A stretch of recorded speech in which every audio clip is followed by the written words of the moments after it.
Bienvenidos a las entrevistas de Salem Sister un día más y esta vez tenemos con nosotras a un invitado muy especial, el hermano Ahmed. Bienvenido. Muchas gracias, bien hallado, bien hallada. Bueno, a nosotras nos encanta charlar con él sobre cualquier tema, pero hoy le vamos a raptar para que nos aclare dudas sobre la cristianización del Islam, porque sabemos que es un tema que él lo maneja muy bien, pero antes nos gustaría, por favor, hermano, que nos hicieras una breve introducción sobre ti para que nuestros suscriptores pues te conozcan un poquito mejor. Espectavientes. Espectavientes, perdona, que Yasmin me pega. Es nuestra palabra. A todos, pues nada, poco que decir, ¿no? Mi nombre es Ahmed Jalil Moreno, nací en Cádiz, Andalucía, estudié teología, soy licenciado en estudios eclesiásticos por la Universidad de Comillas, ¿no? Porque tenía la honesta intención de ser misionero, ¿no? Y de ser misionero entre los musulmanes, ¿no? Y mira por dónde pues acabé misionado por los musulmanes.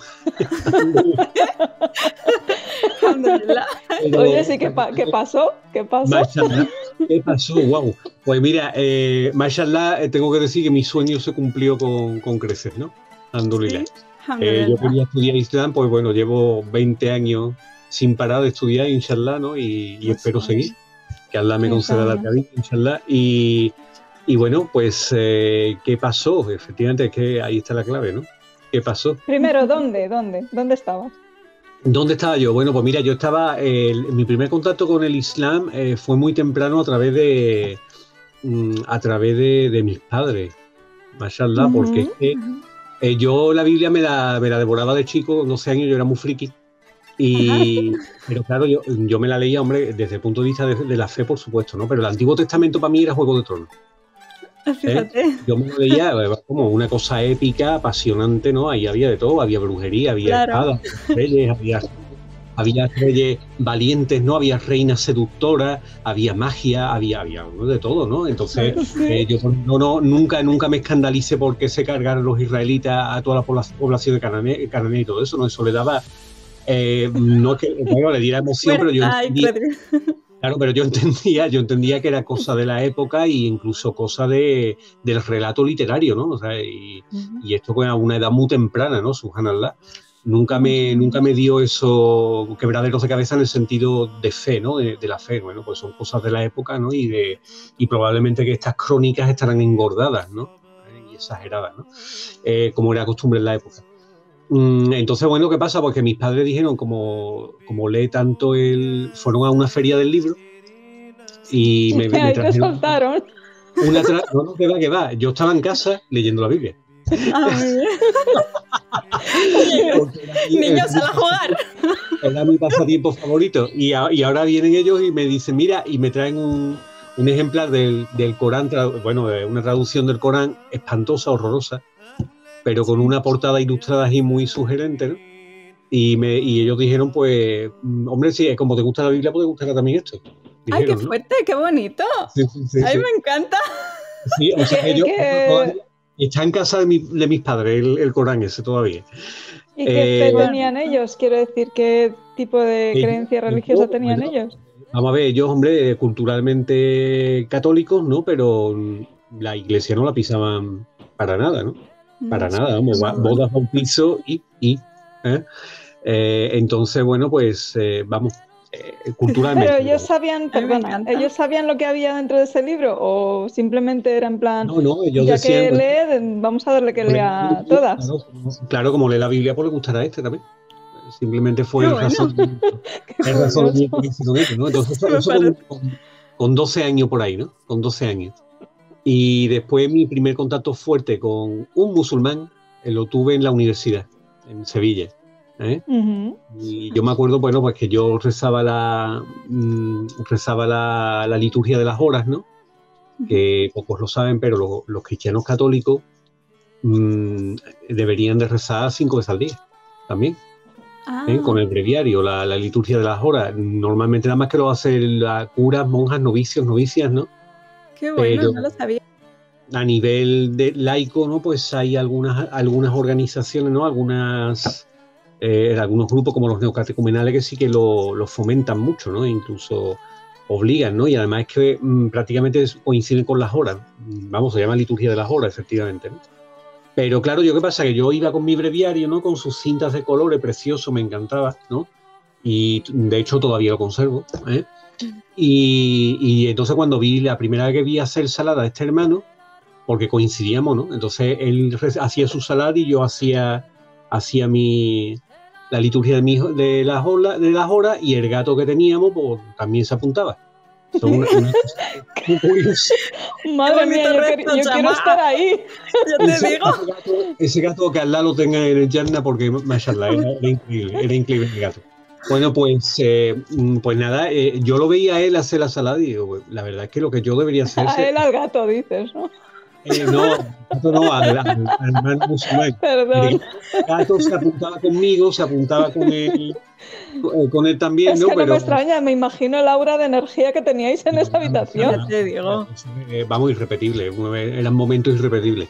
Total, que bueno, pues yo pensaba, digo, yo tengo que hacer eso y notaba como que el libro me pesaba demasiado. Una sensación de pesadez, ¿no? Pero seguí.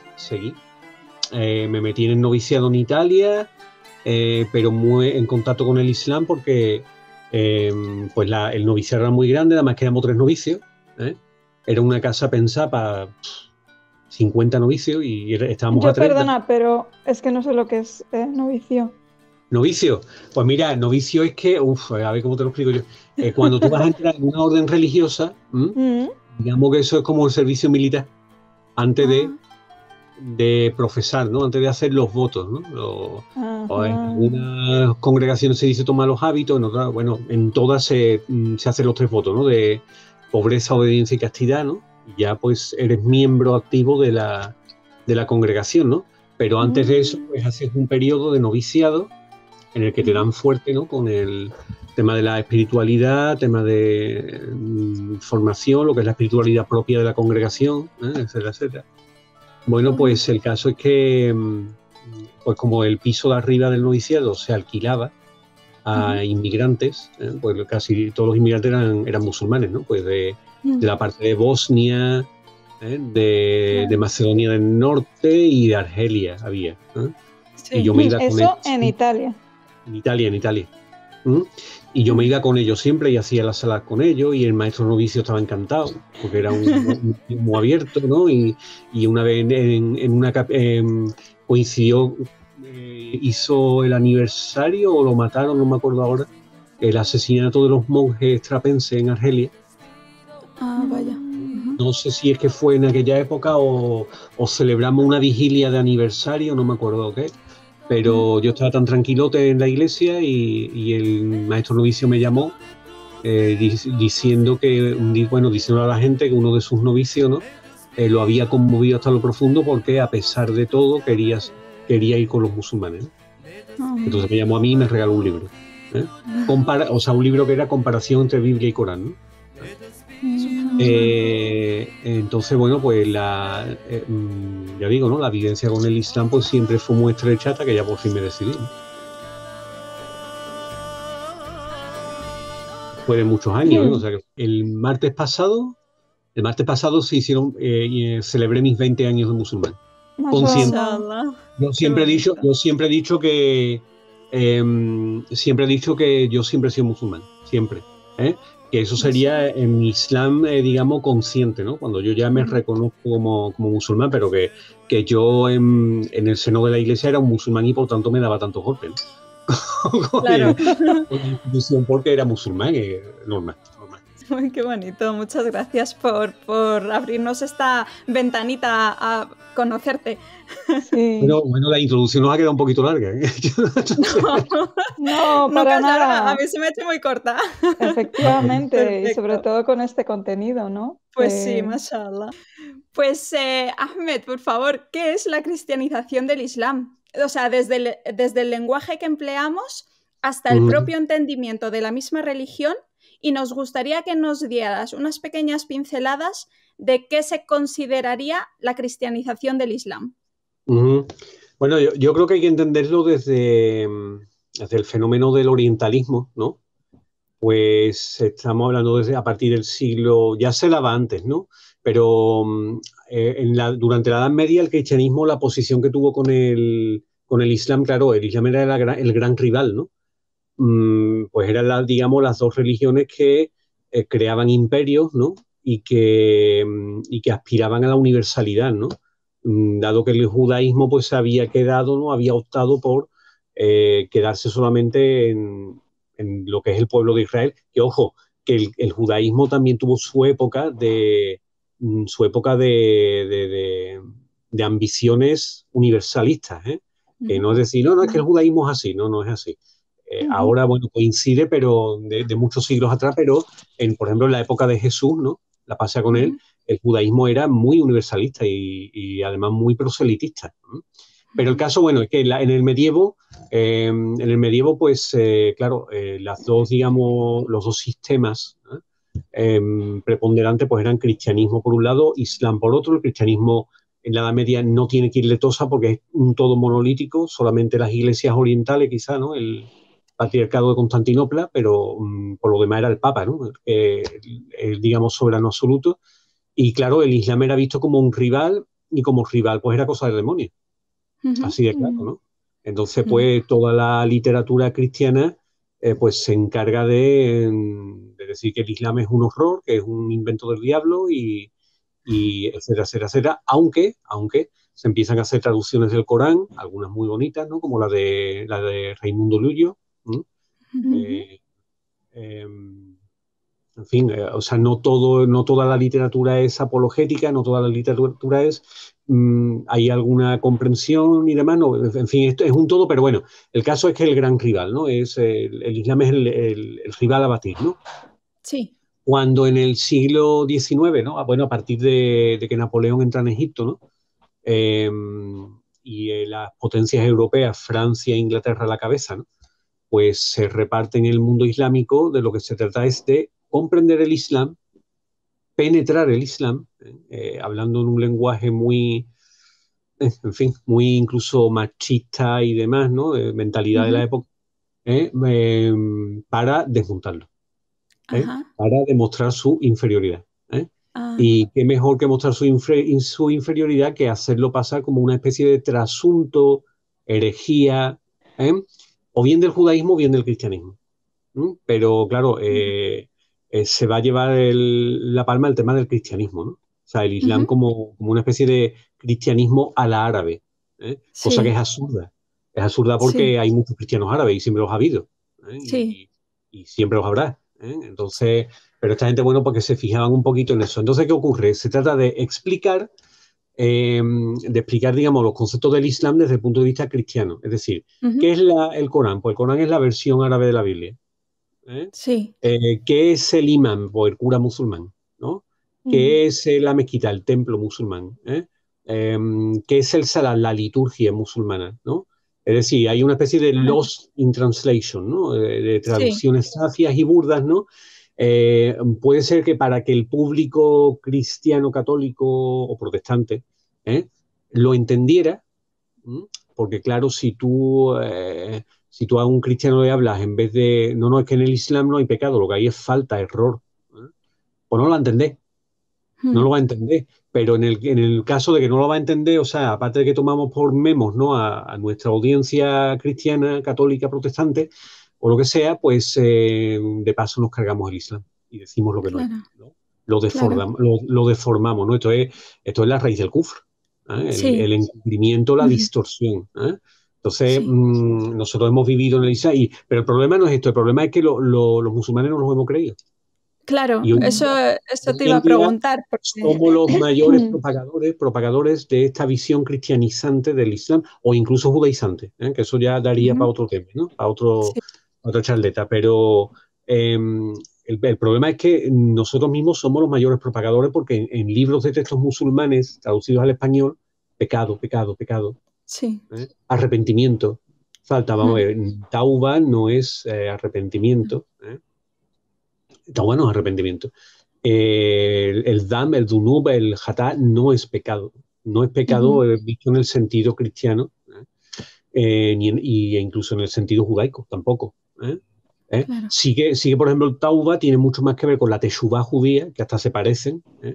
Obviamente, ¿no? La pronunciación, sí. Son lenguas semitas, pues yo creo que siempre lo he dicho, ¿no? Que el Islam se entiende mucho más desde el judaísmo que desde el cristianismo, a pesar Claro. de todo, por esa, digamos, similitud de términos, ¿no? Que hay porque son lenguas semitas y son contextos, ¿no?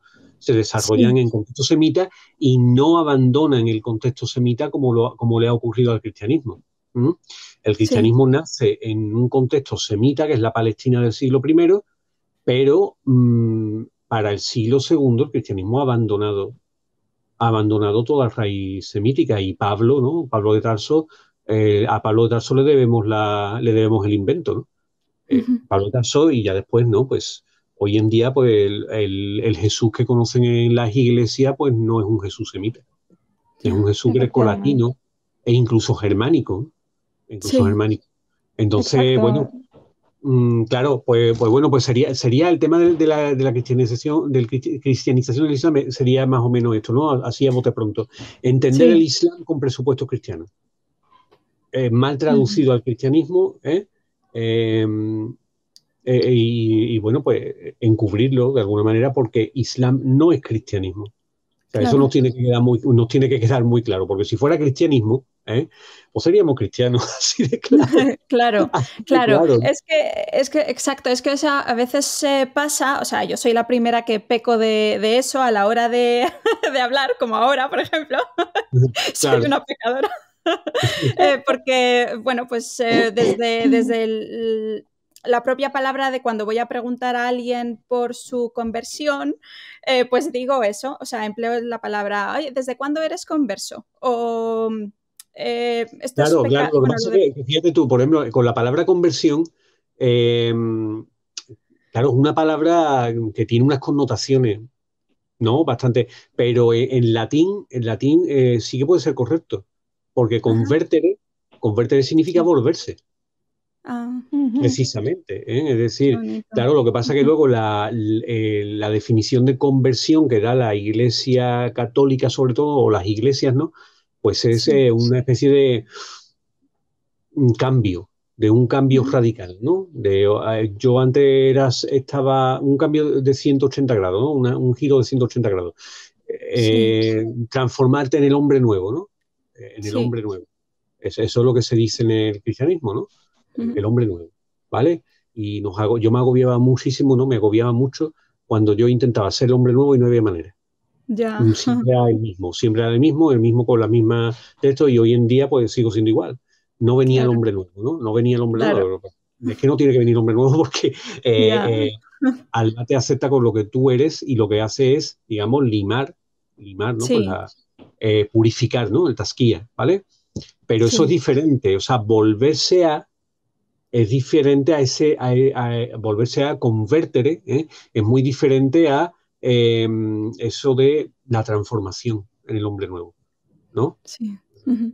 Sí, bueno, yo reconozco que realmente cuando hago esto tampoco me pongo a pensar mucho, más bien es por decirlo algo rápido o el resumen, porque claro, si digo, por ejemplo, regreso, o sea, los regresos al Islam, pues ya viene otra pregunta más. Entonces es, ¿y por qué los llamas regresos? ¿Y qué significa regreso? ¿No?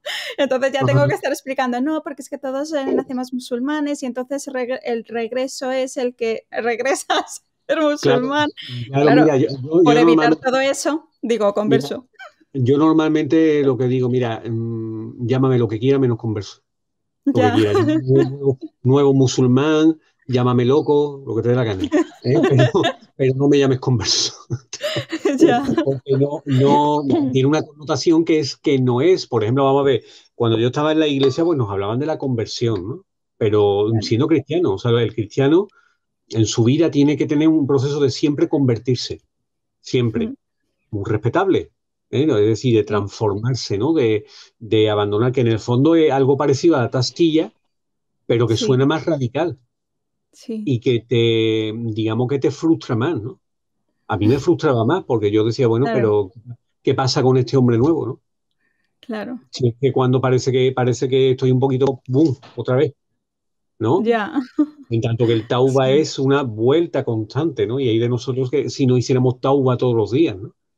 Y no desde nos luego. frustramos por ello, no nos frustramos por Mm. ello, siempre al contrario, alhamdulillah, ¿no? Porque somos conscientes de que tenemos que hacer este tauba, ¿no? Y hacer la tasquilla, el corazón, ¿no? ¿Vale? Desde Pero luego. bueno, eso de converso, ¿no? Yo me volví consciente de que era musulmán o me reconocí musulmán, ¿no? Sí, Prefiero sí. ese tipo de terminología, ¿no? Qué bonito lo de me reconocí musulmán. Pues sí, Sí, venga. eso es muy A bonito. partir de ahora, a partir de ahora haré la pregunta bien. Yo tengo Muy bien. una duda personal. Sí. Bueno, cuando reconociste que eras musulmán, ¿cómo se lo tomaron todas las personas que estaban a tu alrededor, sobre todo en aquellos tiempos de estudio, ¿no? Ajá. Pues mira, mis amigos cristianos, fatal, Sí. fatal. No entendieron. Ellos intentaban, pero no había manera, no había manera. En que lo de eso, y además me acuerdo de las cafeterías, quedábamos para tomar café y yo decía, mira, esto no parece una reunión de amigos, esto parece el tribunal de la Inquisición. Preguntas para acá, preguntas para allá, ¿no? Sí. No lo tomaron bien, ¿no? Y eran gente muy, muy buena, cristianos de base, ¿no? Eh, muy comprometidos con su fe, ¿no? Y demás, y yo lo que le estaba diciendo, digo, mira, vamos a ver, pero si es que en el fondo que estamos en la misma posición, Claro. que no es tan complicado, ¿no? Simplemente, pero es que tú, me decían tú, pero es que tú has quitado el aspa horizontal de la cruz, porque tú además que tienes el aspa vertical. Digo, no, yo no tengo ni horizontal ni vertical, yo no tengo cruz. Yo he cogido la cruz y me la he cargado. No la necesito ya. Claro. Y claro, se quedaban chocadísimos, ¿no? Se quedaban muy Sí. chocados, no lo entendieron, no lo entendieron. ¿Eh? ¿Y tú Mi- cómo eh, el bueno, digo perder esa... mi familia estupendamente bien. Sí. Mi familia estupendamente bien. Mi madre Alarjama lo que me dijo es, bueno, cuando te purifiques, recógeme el cuarto baño. No me lo dejes lleno. Qué bonita. No me lo dejes lleno de agua, ¿no? O sea, con esta naturalidad, ¿no? Con esta Sí. naturalidad. Qué bonita Eh, Mashallah. libertad. Qué sí, Mashallah. sí. fitra más bonita tiene. Alhamdulillah, Desde Qué sí, luego. sí, fitra. sí. Alhamdulillah, alhamdulillah. Mi Alhamdulillah. familia es estupendo, vamos, y hasta el día de hoy, mashallah, ¿no? Estupendamente bien. Mis amigos cristianos, bueno, pues les costó más trabajo, ¿no? Y ahora, pues estos días, subhanallah, que están volviendo, ¿no? Nos estamos volviendo a encontrar, ¿no? Después de 30 Sí. de 20 años, ¿no? Pues veo que se lo están tomando con mucha más naturalidad, alhamdulillah, que las cosas vuelven Alhamdulillah. como que Alhamdulillah. vuelven a su cauce, ¿no? Alhamdulillah. Qué bien. Qué bonito. Qué bien, qué bien. Alhamdulillah, alhamdulillah. Pues El bien, muy bien. tiempo Que Allah se va descubren facilitando. cosas maravillosas. En muchas ocasiones Alhamdulillah. nos preguntan nuestros suscriptores respecto a los dogmas de fe en el cristianismo y suelen hacer una comparativa con el Islam. Y es que nosotras sabemos que en el Islam no existen los dogmas de fe, pero no sabemos del todo explicar esta diferencia. Bueno, yo dudo que el Islam tenga dogmas de fe. Eso para empezar, ¿no? Yo dudo Vale. que en el Islam haya fe, tal como la entiende el cristianismo, ¿no? Porque, claro, yo cuando cojo el libro de texto de mis alumnos, ¿no? Lo tengo que desmontar, lo siento. Cuando dice la fe, los pilares de la fe, ¿eso qué es la fe? No. No es la fe, no es la fe, es el imán, que es otra cosa. Imán significa convicción, seguridad, sobre todo seguridad, la amana, ¿no? Seguridad, pero no es la fe es otro concepto, que no es nuestro. Con todo mi respeto, pero no es nuestro, ¿no? En cuanto al toma de fe, vamos a ver, mira, vamos a ver la cosmovisión, ¿no? Yo prefiero hablar de cosmovisiones, ¿no? ¿Cómo lo ve el cristianismo? Mira, pues mira, el cristianismo ve la historia de Dios con la humanidad la siguiente. Dios crea al ser humano, lo mete en el jardín, en una situación paradisíaca de vida divina, prácticamente, ¿eh? Le crea un par, una esposa, ¿eh?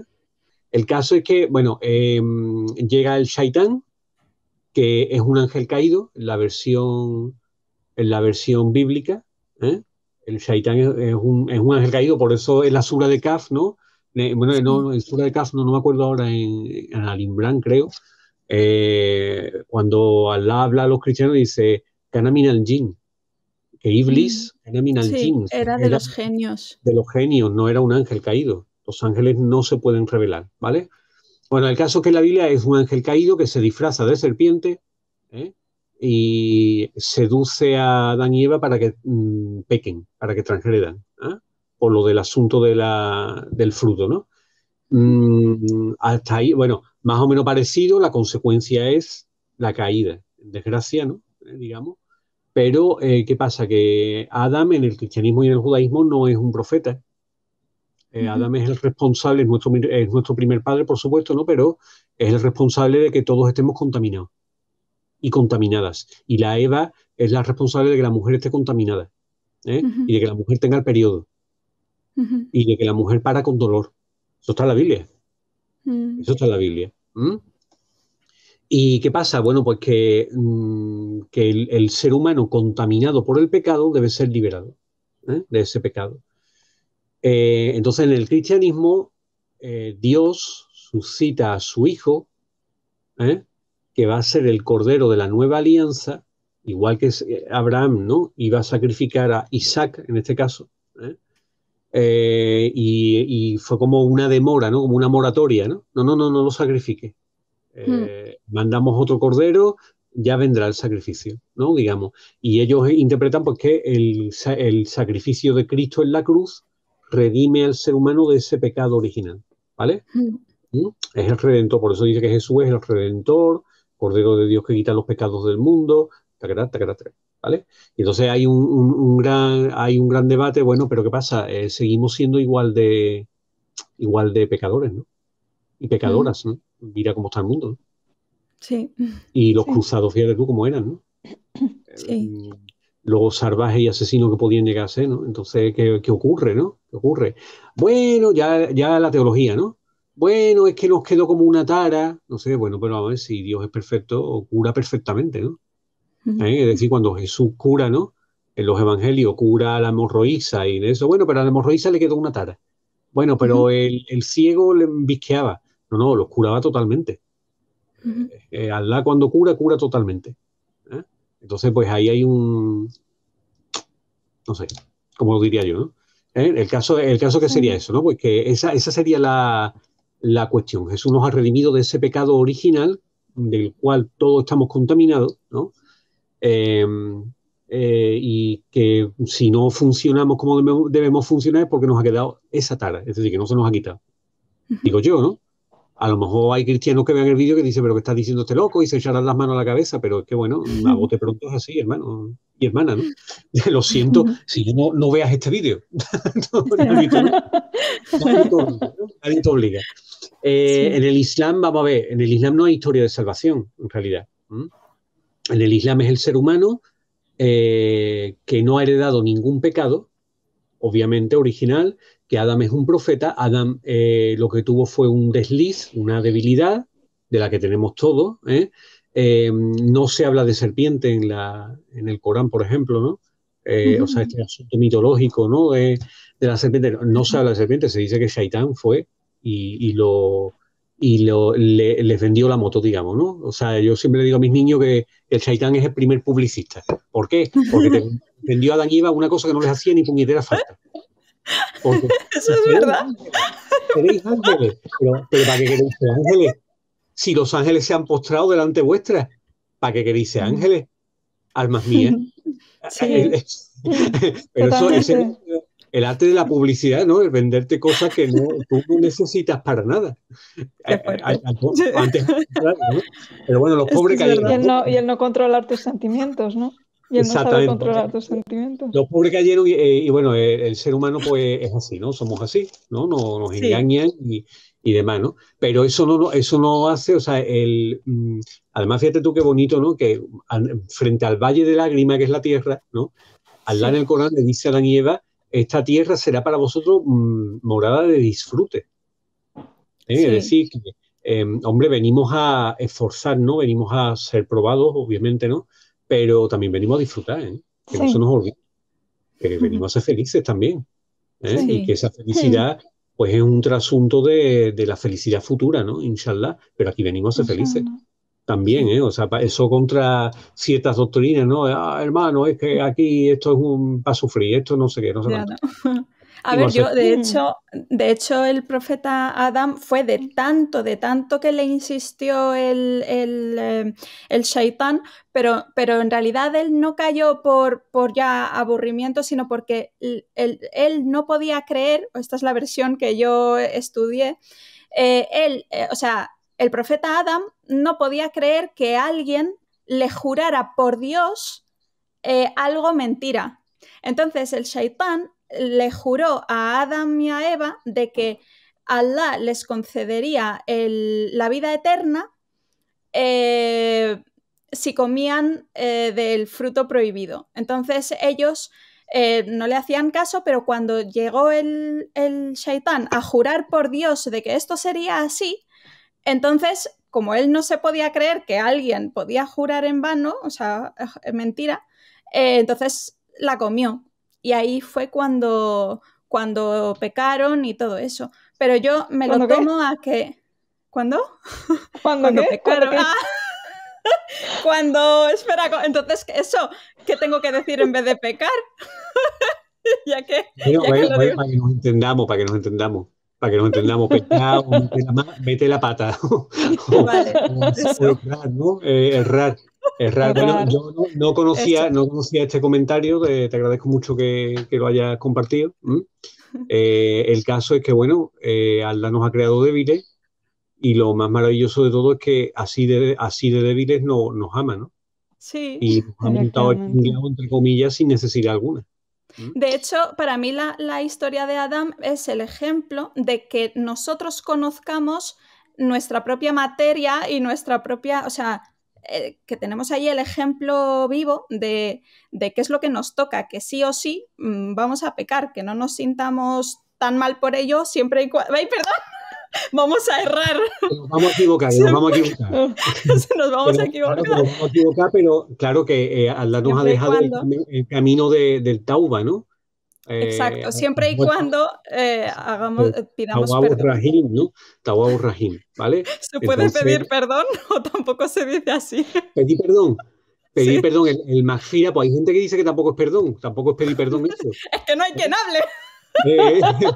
Tampoco qué difícil es ser musulmán. Mira, por lo menos penitencia no la hay, esto está claro. Con eso no se han atrevido. Yo no he visto ningún texto traducido ni nada, no he visto nunca penitencia, alhamdulillah. Ni siquiera en Ramadán, que yo siempre tengo que decir, oye, que explicarle, ¿no?, a los compañeros, ¿no?, y compañeras que Ramadán no es un mes penitencial, tal como se entiende en el cristianismo. Es un mes de tasquilla, pero los musulmanes nos ponemos súper contentos y súper alegres, y para nosotros es, bueno, por lo que puede hacer para un cristiano la Navidad, ¿no? O para un judío el Hanukkah, ¿vale? Nos ponemos súper contentos, no es un mes de fastidiarse, ni de penitencia, ni de estar triste, ¿no? Ni de purgar pecados. Al revés, hay una oportunidad. Al contrario, de encontrarte, ¿no? Es como el mes de las rebajas, ¿no? Sí. Lo mismo que la gente se agolpa en el primar, ¿no? Y todo esto, pues nosotros nos agolpamos en las mezquitas, ¿no? Para coger mashallah, esas, ¿no? Qué bonito, es verdad. Entonces, bueno, pues ahí estriba la gran diferencia, ¿no? Muhammad sallallahu alaihi wasallam, que es un advertido. Se nos olvida, ¿vale? Yo creo que todos tenemos en nuestra vida experiencia de la vida cotidiana, ¿no? Experiencia de que cuando nos metemos mucho en el trabajo, cuando nos metemos mucho en nuestras cosas, llegamos a olvidar, ¿no? ¿Para qué estamos aquí? ¿Cuál es el propósito? Que Allah está con nosotros, que nos debemos a Allah antes que a nada, bueno, por encima de todo, se nos olvida y nos lo tienen que recordar. Y el Corán es eso, es una advertencia, es una buena noticia, es un recordatorio, es un dhikr, es todo eso, ¿no? Pero no hay una redención. El ser humano no tiene que redimirse de nada, ya está redimido en cuanto que ha sido creado por Allah subhanahu wa ta'ala. En que Allah nos ha regalado esta vida maravillosa, esta vida hermosísima, esta condición, nos ha regalado al profeta Muhammad sallallahu alaihi wasallam, y el profeta sallallahu alaihi wasallam es la mayor prueba de amor de Allah por la humanidad. La mayor prueba de amor, más claro no hay que decirlo. Y el resto, por supuesto, el resto de los profetas también, ¿no? Para las anteriores comunidades, también para nosotros, pero el profeta Muhammad sallallahu alaihi wasallam ya es el culmen, ¿no? El culmen. Entonces, ¿Qué significa? Pues sigamos la sunna, y que es la sunna, pues el GPS para bandearnos por esta vida, que es el Corán, el GPS para bandearnos por esta vida, que puede llegar a ser un bosque tenebroso, pero si estamos con la guía de nuestro guía, que es el profeta Muhammad sallallahu alaihi wasallam, que lleva la luz, pues nos sentiremos siempre seguros, ¿no? Ese ejemplo se lo pongo mucho a mis niños. Si estáis en un campamento de verano y os perdéis por la noche, pero está con vosotros vuestros monitores, imagínate, está vuestros monitores, uno se llama Mohammed, el otro Isa, la otra Mariam, Qué bonito. todos con una luz potente y una sonrisa en la cara. ¿Tendréis miedo? Ninguno. Dice, Pues hermano, nos encantaría estar perdidos. Pues ya está, ahí lo tenéis. Eso es verdad. Pues sí, alhamdulillah. Eso es muy Islam. bonito. Hermano Ahmed, quiero que nos cuentes que eres profesor. De quién eres profesor, por qué, desde cuándo, todo eso. Bueno, es verdad, es un dato muy importante. Muy importante. Bueno, pues yo soy profesor de oficialmente religión islámica, pero yo me cabreo mucho con estas cosas por el tema del lenguaje, ¿no? Soy el auténtico azote del lenguaje y me ha creado problemas. Y yo digo, vamos a ver, yo no soy profesor de religión ni islámica, ni católica, ni atómica, ni nada por el estilo. Yo no soy profesor de religión, yo soy profesor de Islam. Intento, pues eso, ¿no? Enseñar, que Allah me perdone, el Islam. ¿De acuerdo? Pero bueno, hecha esta salvedad, ¿no? Pues estoy en 3 colegios públicos de Jerez, desde el año 2005. Alhamdulillah, pues de primaria. Yo nunca lo planeé. De hecho, cuando me reconocí musulmán, mi destino era servirte en la tetería de la mezquita de Sevilla. Sí, qué bueno. Yo más contento con unas Pascuas, ya me veía con un delantal y todo eso, o sea que... Qué gracioso.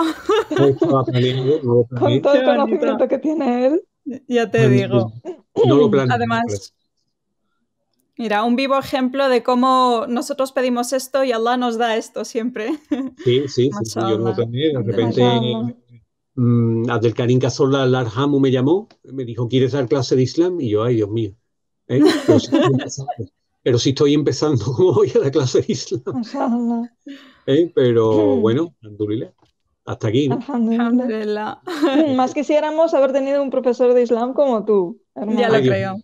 Ay, Dios mío. Sí. Ya lo creo. Aunque ahora ya te tenemos. Yo en muchas ocasiones, pues cuando hablo con mis amigos cristianos, pues hablo de nuestro profeta Isa, pues es muy difícil que reconozcan a Isa como Jesús, ¿no? Entonces quería preguntarte si tú nos puedes dar este dato de cuándo Sayyidina Isa, que es como Allah lo menciona en el Corán, se transforma en Jesús, porque para los cristianos no existe Isa. Mira, el nombre judío es Yeshua. Existe todavía, ¿vale? Vamos, un nombre popular entre los judíos, ¿no? En arameo se pronunciaba Isa, igual, que en árabe. Y Jesús es latín. Digamos, la manera en que tenían los ocupantes romanos de llamar, ¿no? Y del famoso letrero, ¿no? Que pusieron de Jesus Nazarenus Rex Judaeorum, ¿no? Jesús Nazareno, rey de los judíos, ¿no? ¿Vale? Es decir, que Jesús sería como una corrupción, ¿no? del nombre, ¿no? Es como si, yo qué sé, un inglés se llama Peter y aquí lo llamamos Pedro, ¿no? Intentamos castellanizar, ¿no? Nombres que nos parecen demasiado raros, que no, en fin, que no como que no nos llegan, ¿no? Pues Jesús sería, pues, digamos, la transcripción, ¿no? Latina a ese nombre de Yeshua, ¿no? O Isa. ¿De acuerdo? ¿Qué ocurre? Bueno, pues lo que estábamos diciendo antes, ¿no? Que tan magistralmente dice Abdelmumin allá en su libro, pues que a Jesús se le ha colonizado, ¿no? A Isa se le ha colonizado hasta en el nombre, ¿no? Hasta en el nombre. Pero no tenemos que pensar, bueno, pues que Jesús no llamaba a Dios, lo llamaba Allah, lo llamaba Allah igual que nosotros, ¿no? Entonces, dice muy brillantemente Abdelmumín allá en su libro, dice, ay, si los españoles que combatieron en Lepanto a los turcos supieran que su Cristo no decía Dios, sino que decía Allah, igual que los turcos, ¿habría tenido lugar esa batalla? Ya. Es decir, el proceso de colonización de la figura de Cristo, ¿no? De Jesús, pues es bestial, hasta tal punto de que se le ha sacado de su mundo semita, ¿no? Y una de las cosas precisamente, ¿no? Que la que uno se sienta afortunado, aunque a tantos retornados, ¿no? Les cueste, ¿no? El tema del árabe, pero en realidad es que eso es una gran bendición, ¿no? Yo me acuerdo de chico, yo me llevo una decepción tremenda al saber que Jesús no hablaba español. Ah, claro. Y que hablaba Jesús y decía mi hermana, pues israelita, ¿qué va a hablar? ¿Qué iba a hablar? Y digo, que no hablaba español, o sea que mi héroe no hablaba español y cómo me voy a comunicar con él, ¿no? Para mí fue un trauma, ¿no? Pero hoy en día, por ejemplo, me leo los hadices del profeta Muhammad sallallahu alaihi wasallam en árabe, ¿no?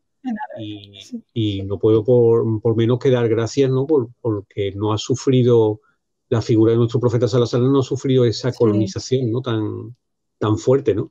Claro. Que ha sufrido Sinaí alayhi salam, es verdad, hasta tal punto, ¿no? Que hoy en día, pues no, como que no tiene nacionalidad. Además, efectivamente, y aprovechando que estás hablando de ello, es que además la transformación ha sido de querer aniquilar a Jesús a de repente transformarlo en el Jesús de Roma, ¿no? Y europeo, romano. ¿Cómo ha sido esto? Cuando convino germánico también, ¿no? Hombre, porque date cuenta una cosa, vamos a ver, si tú le predicas a gente griega, ¿no? Romana, egipcia, ¿no? De cultura helénica, ¿no? Le predicas a un profeta que habla del reino de Dios, ¿vale? No Pero lo ellos entendí. querían matarlo, ellos lo querían aniquilar, no lo aceptaban como... Vamos a ver, mira, yo creo que los romanos y los griegos les traía sin cuidado el tema de Jesús, porque Palestina estaba repleta de individuos carismáticos, rabinos, más o menos apegados a la tradición. Algunos eran más de religión, ¿no? Es decir, más apegados, pues los rabinos Hillel y Shammai, ¿no? Que eran grandes estudiosos de la ley de la Torá, ¿no? Y hacían interpretaciones, lo que serían para nosotros los alfaquíes, ¿no? Ahora. Y había rabinos, maestros de vida, pues más o menos carismáticos, y había algunos que se arrogaban el concepto de Mesías, porque no olvidemos, estamos hablando de una Palestina ocupada por el poder romano. Bueno, como dato curioso, la Palestina del siglo I, yo creo que se parece mucho al mundo árabo-islámico actual, en cuanto a desgarramiento, ocupación, tiranía tanto extranjera como local, es decir, y en eso pues una efervescencia de movimientos religiosos, de resistencia, terroristas entre comillas, ¿no? Porque había terroristas, estaban los celotes, ¿no? Los celotes eran digamos, los talibán ISIS de la época, ¿no? Porque además tenían una visión, ¿no? De que tenemos que liberar para que Israel domine. No solamente que Israel se libere, ¿no? Sino que Israel domine el mundo y a estos paganos los metan cintura. O sea, ellos eran... Pero esto eran dicho así. por los romanos. No, dicho por ellos. Ah, vale. Dicho por ellos. A los romanos, nada más que les importaba, lo que les importaba era lo siguiente: lealtad al imperio para que las rutas comerciales estuvieran seguras y abastecieran a Roma. Eso era lo que les importaba. La cuestión y la fe religiosa, de ellos en exactamente, claro, es que entonces. esa es digamos que yo creo que ese es el error que a bote pronto tenemos, ¿no? Con las películas de Quo Vadis y estas cosas, ¿no? Los romanos en aspectos religiosos eran súper modernos, eran modernísimos, como ahora. No solamente pasaban de todo, sino que adoptaban, o sea, por ejemplo, las religiones orientales estaban súper de moda. Eran de lo más cool. Es decir, por ejemplo, entre las damas de alta alcurnia de Roma se llevaba, y era el último grito, adscribirse a los cultos de Isis, de la diosa egipcia. y andaban como locas, y hacían unas donaciones, ¿no?, de joyas y demás, ¿no? Porque los dioses romanos eran paletos, eran catetos, ¿eh? Entonces, pues ya hay que ser uno más cosmopolita, ¿no? Y más demás, ¿vale? La propia Popea, la mujer del emperador Nerón, parece ser que era prosélita judía.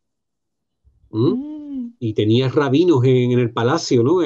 Aconsejándola y enseñándole la religión y demás, ¿no? O sea, que ellos en cuestión de religiosa eran súper modernos, súper guay, súper mega fashion, les importaba tres pimientos el tema de los mesías en una pequeña y oscura provincia, que era Palestina. Lo que ellos querían era el tema asegurado, el tema de hecho, fíjate tú, los mayores regalos que iban al templo de Jerusalén eran los emperadores romanos. O sea, Augusto, el emperador Augusto y su esposa Livia, la famosa envenenadora, según Robert Graves, pues esta gente donaron un árbol de plata. Y cada año mandaban hojitas de plata al árbol. Y el árbol cada día estaba más cargado de hojas de plata. O sea, imagínate tú el capital que había ahí, ¿no? No, o sea, ellos se congraciaban con la alta jerarquía, ¿no?, del templo de Jerusalén, y los mimaban, y era como una especie de amor correspondido, ¿no?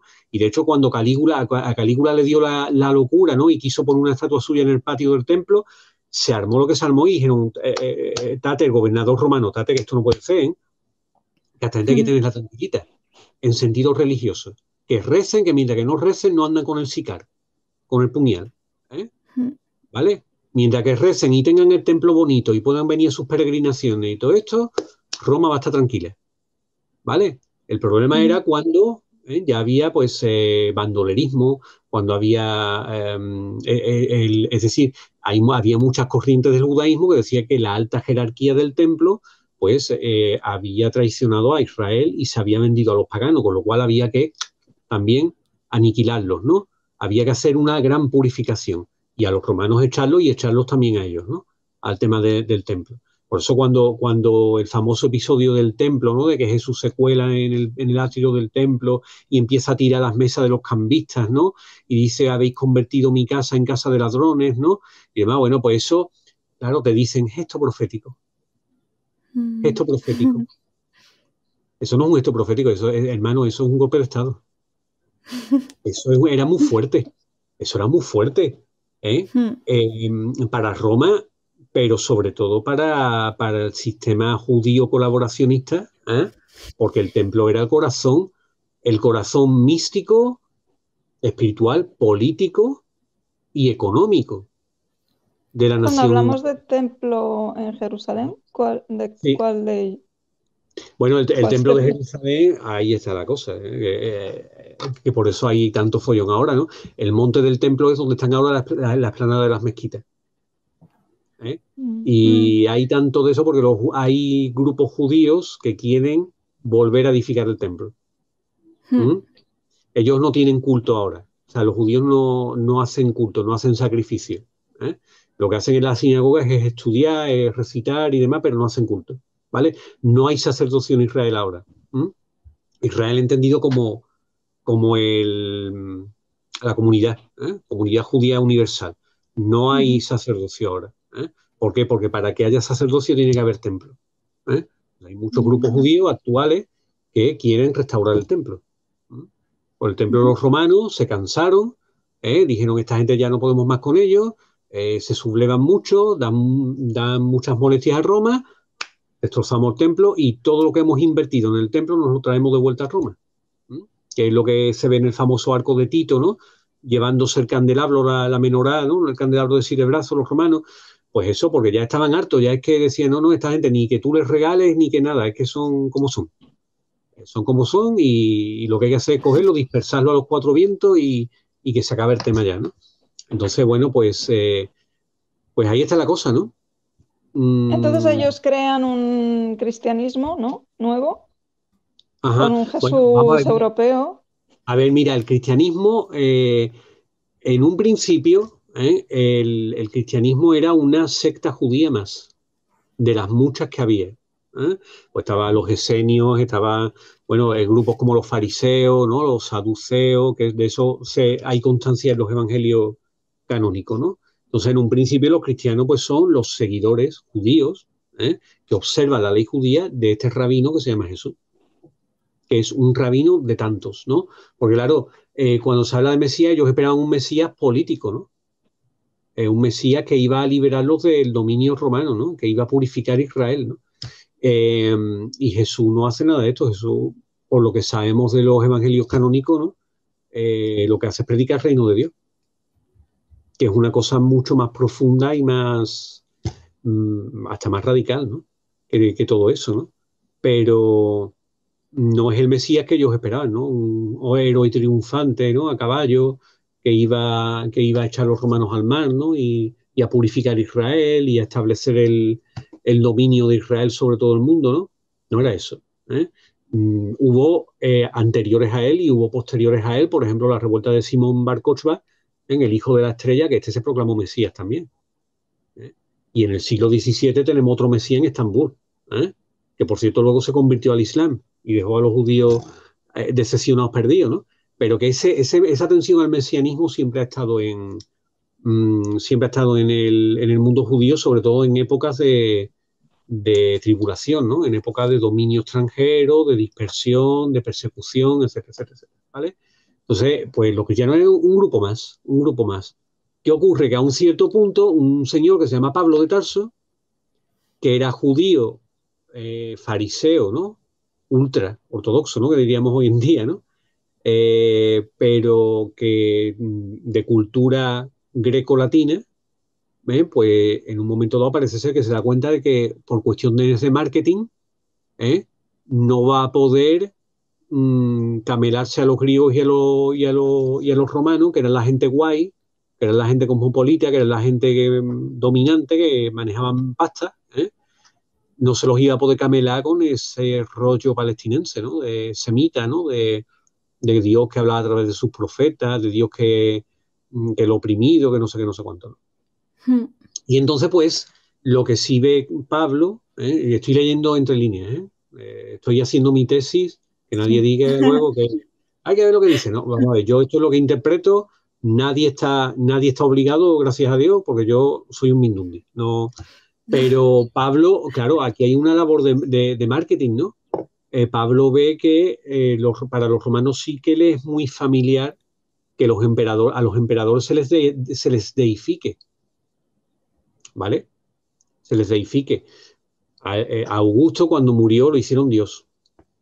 A su mujer Livia cuando murió la hicieron diosa y tenían sus templos. A Claudio, yo no sé si lo habéis visto alguna vez en la tele, la serie famosa de Claudio, bueno, emperador tartamudo, el pobre, ¿no? Que demás, pero a Dios, pues los britanos le hicieron un templo en Britania y él estaba más contento con unas Pascuas, ¿no? Con su templo. O sea, era una costumbre, eso se llamaba la apoteosis, es decir, la deificación, ¿no? De los emperadores. De tal manera que el ciudadano romano, como juramento de lealtad, pues tenía que quemar incienso en la estatua del emperador, ¿vale? Porque el emperador ya tenía carácter divino, ¿vale? Pero eso era política también, no era religión, solo era política, ¿vale? Entonces, ¿por qué se persigue a ese cristianismo urbano, ese cristianismo ya cosmopolita, que ya no tiene gran cosa que ver con su raíz palestina? ¿Por qué se lo persigue? Pues se lo persigue no por cuestión religiosa en realidad.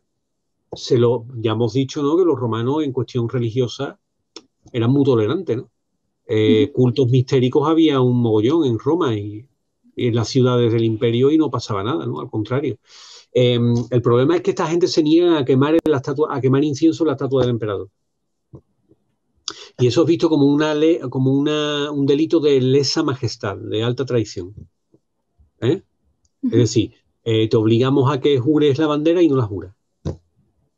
Te niegas. Pero no porque te niegas porque dices que hay otro Dios que se llamaba Jesús. O sea que me estás tosiendo, me estás quitando la autoridad. Otro hombre, un pobre campesino galileo, que lo habéis deificado y me está quitando a mí la autoridad, que soy el emperador de Roma. ¿Esto qué significa? ¿Esto qué tontería es? ¿No? Y ya empezaron una campaña, ¿no? Pues de desprestigio del cristianismo, que si adoraban a un burro, que si no sé qué, que si no sé cuánto, ¿no? Ya, bueno, pues se puso en marcha la propaganda, ¿no? La maquinaria, los fakes, ¿no? Las fake news, que son cosas muy antiguas, que es una cosa muy antigua, ¿vale? Además, la arqueología nos deja constancia de ello, ¿no? Desde luego. Hay un graffiti, no sé si era en el Coliseo, que pone a un muñequito adorando a un burro y pone fulanito adora a su Dios, ¿no? Pues se ve que tal fulanito estaba siendo acusado de cristiano, ¿vale? Porque decían que adoraban a un burro con cabeza, o sea, con cuerpo de hombre, ¿no? Sí. O sea, que como vemos el tema de las fakes, ¿no? De eso, pues, y de los fakes de la época, ¿no? Pues funcionaban, ¿no? Desde luego. Entonces, claro, ¿qué pasa? Que el cristianismo deriva de un mensaje profético, a una religión mistérica, que era lo que se llevaba en Roma. Es decir, por ejemplo, en banquetes sacrificiales, ¿no? En los que el adepto participaba de la divinidad por la comida, ¿no? Pues eso ya lo tenían los mitraitas, por ejemplo, ¿no? Los cultos de Mitra que venían de Persia, que hacían furor en Roma. Y era lo mismo, el dios se sacrificaba, luchaba contra un toro, lo despedazaba, lo daba entre sus adeptos. Cuando los adeptos se lo comían, por lo visto, pues participaban en la divinidad, ¿no? Pues lo mismo, porque Jesús, cuando se reúne con sus discípulos, lo que está haciendo es celebrar la Pascua judía, ni más ni menos. Pero a partir de ahí, ¿no? Viene pues la institución de la Eucaristía, como banquete sacrificial, como sacrificio de la nueva alianza, es decir, ya échale toda la teología, ¿no? Toda la teología de eso, que hace que, bueno, pues que de ser una secta judía pase a ser otra religión mistérica más que consigue llevarse el gato al agua. ¿Por qué? Por bien organizada. No hay otra, porque estaba muy bien organizada. Hombre, no hay que quitarle el mérito. Era muy seductora. Era muy, muy seductora. Incluso fíjate tú que tenemos que en la Roma del siglo III o IV, ya de la decadencia, pues se puso de moda el celibato. Los jóvenes y las jóvenes romanos no querían casarse, se querían retirar a monasterios. Molaba. O sea, consiguieron llevarse que el cristianismo consiguió, porque además, ¿qué pasa? Que bueno, que hubo toda una labor de sincretismo, ¿no? Bueno, no te preocupes, tenías la tríada capitolina, ¿no? Pero no te preocupes, que ahora tenemos la Santísima Trinidad. Yo me acuerdo, por ejemplo, de cuando tenía la última Pascua cristiana que fui, ¿no? Que vi la estatua del resucitado y dije, se parece a Júpiter tronante. Lo siento, ¿eh? Lo siento por los amigos cristianos que lo vean, ¿no? Pero esa fue la impresión que yo tuve, ¿no? Y es porque efectivamente en el cristianismo hubo una labor de integrar el paganismo, ¿no? Aunque se persiguió el paganismo, pero muchas cosas se integraron a nivel popular, ¿no? Pues cosas como, fíjate tú, cuando ya el cristianismo llega a Irlanda, pues ya tenemos Halloween en casa.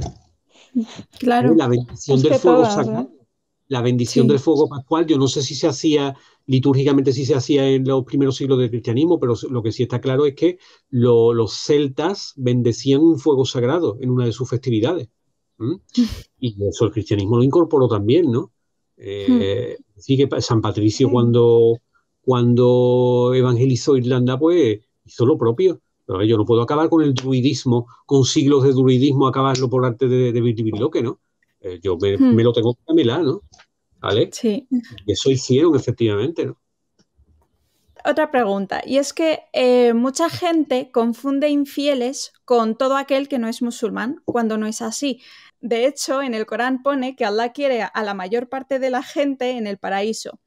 De hecho, hay una ley que habla de que los sabios cristianos y judíos van al paraíso. ¿Sabrías decirme por qué tanto los musulmanes como algunos cristianos piensan que las religiones están reñidas entre sí? ¿Y a qué se refiere esa ley? ¿Nos lo podrías decir?